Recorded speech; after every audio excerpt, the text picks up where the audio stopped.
Sejak wabah corona merebak dan menguasai dunia, jutaan orang di berbagai negara harus berdiam diri di rumah. Tak dimungkiri, kebutuhan pangan dan lainnya haruslah mumpuni, mengingat mereka tak bisa kemana-mana karena berbagai akses dan tempat umum sempat ditutup demi mencegah penyebaran. Selain kebutuhan pokok yang harus dijaga, ternyata ada kebutuhan lain yang menjadi primadona.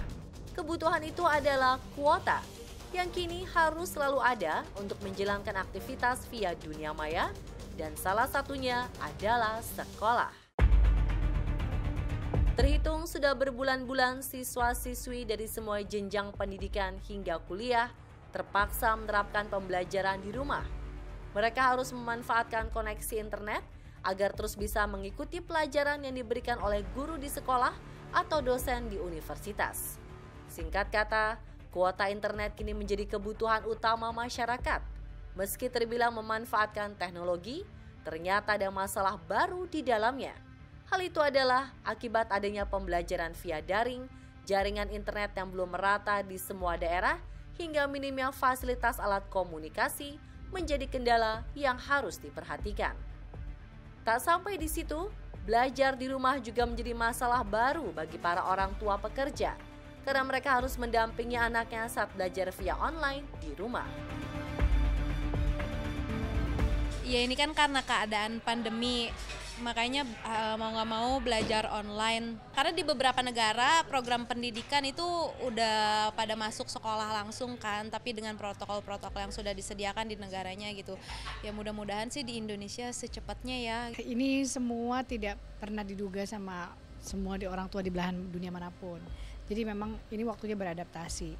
Saya sih pengen kita sama-sama mencari solusinya gimana. Kalau memang ada yang berkepentingan di situ dan bisa membantu dan bisa memfasilitasi kita, ibu-ibu orang tua yang kesulitan, dengan senang hati. Karena saya termasuk orang tua yang berusaha beradaptasi, tapi juga berharap ada jalan keluarnya nih gimana.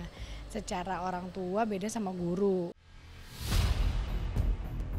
Akibat berbulan-bulan belajar di rumah, bengkaknya penggunaan kuota kini menjadi keluhan para orang tua, terutama di saat anak mereka harus mengikuti kegiatan belajar secara daring. Terkadang harus dalam posisi online cukup lama. Belum lagi ditambah penggunaan internet untuk kebutuhan lain, membuat pengguna kelimpungan jika mereka tak menggunakan jaringan wifi atau internet bulanan. Melihat fenomena ini, kuota terbilang sukses mengalahkan kebutuhan pokok lainnya dan telah menjadi candu, hingga membuat para orang tua harus mengelus dada akibat pengeluaran yang membengkak. Nah, sebenarnya kan kuota itu sekarang pemerintah sudah menyampaikan bahwa dana BOS itu kan bisa digunakan untuk memberi kuota. Tapi kembali, kuota itu digunakan untuk belajar atau untuk hal yang lain gitu. Karena memang susah banget, anak-anak sendiri kan mereka perlu main ya kan. Apalagi kalau di sekolah aja kadang-kadang mereka bisa ngantuk gitu, apalagi lagi online gitu. Saya menghitung dalam 3 hari rata-rata mengeluarkan uang 50.000 untuk internet anaknya, itu kan sangat besar. Kalau dalam 1 bulan bisa 500 sampai 600.000. Jadi saya kira pemerintah harus membantu subsidi internet untuk warga tidak mampu untuk keperluan belajar online. Dan kedua, pihak sekolah harus mendesain belajar yang lebih murah, lebih efisien. Ya, tidak harus berbasis internet tapi dengan cara-cara yang lebih kreatif dan efisien. Misalnya ada di satu daerah di Jawa Tengah, guru sekolah mengajar murid-muridnya dengan siaran di radio sehingga tidak harus dengan internet. Bagi masyarakat dengan ekonomi di atas rata-rata, meledaknya penggunaan kuota tentu tak menjadi masalah. Namun lain halnya dengan mereka yang berekonomi menengah ke bawah. Melonjaknya kebutuhan kuota tentu sangat berpengaruh bagi mereka. Dikutip dari kanal berita, beberapa orang tua bahkan sampai nekat mencuri demi bisa membeli kuota untuk memenuhi kebutuhan sekolah online anaknya. Di masa pandemi sekarang ini memang lumayan cukup, ya mungkin beberapa orang yang masih mungkin baik-baik aja, ada juga yang berat, mungkin yang kalangan menengah ke bawah gitu.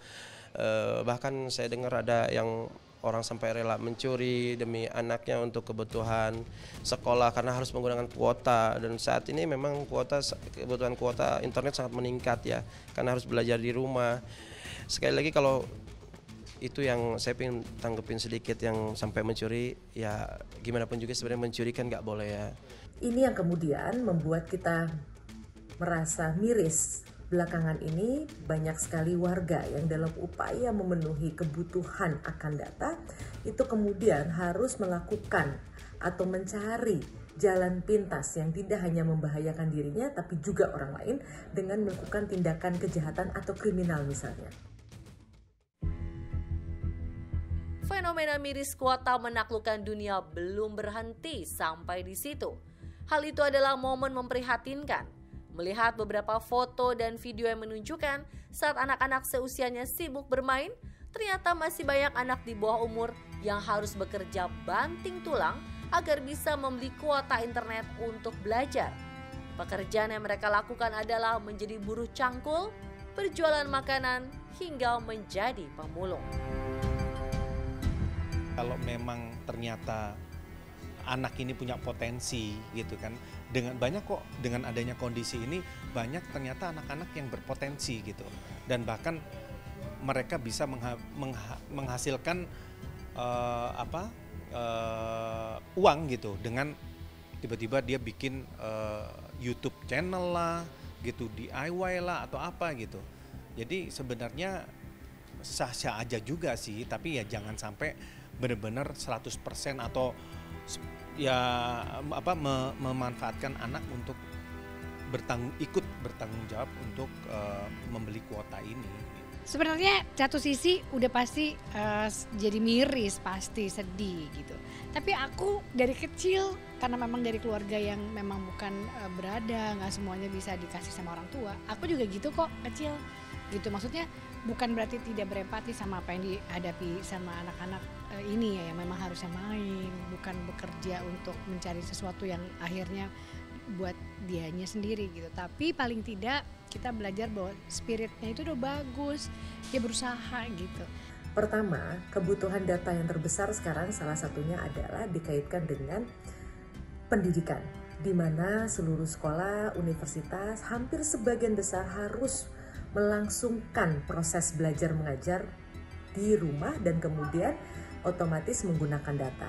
Inilah yang seharusnya menjadi perhatian pemerintah khususnya, yang menyadari bahwa Indonesia itu begitu kompleks dan luas, sehingga tentu saja tidak semua warga negara kita mampu memenuhi upaya mendapatkan data sebagai prasyarat agar anak atau keluarganya dapat melangsungkan kegiatan belajar mengajar.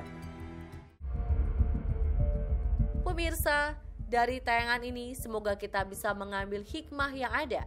Tak dimungkiri, kebutuhan kuota di masa pandemi corona sangatlah mempengaruhi pengeluaran dan telah menjadi kebutuhan pokok yang harus dipenuhi. Kini harapan terbesar adalah semoga pemerintah memperhatikan dan memberi jalan keluar untuk mengatasi persoalan, terutama bagi masyarakat ekonomi menengah ke bawah yang kini terbelenggu oleh kuota.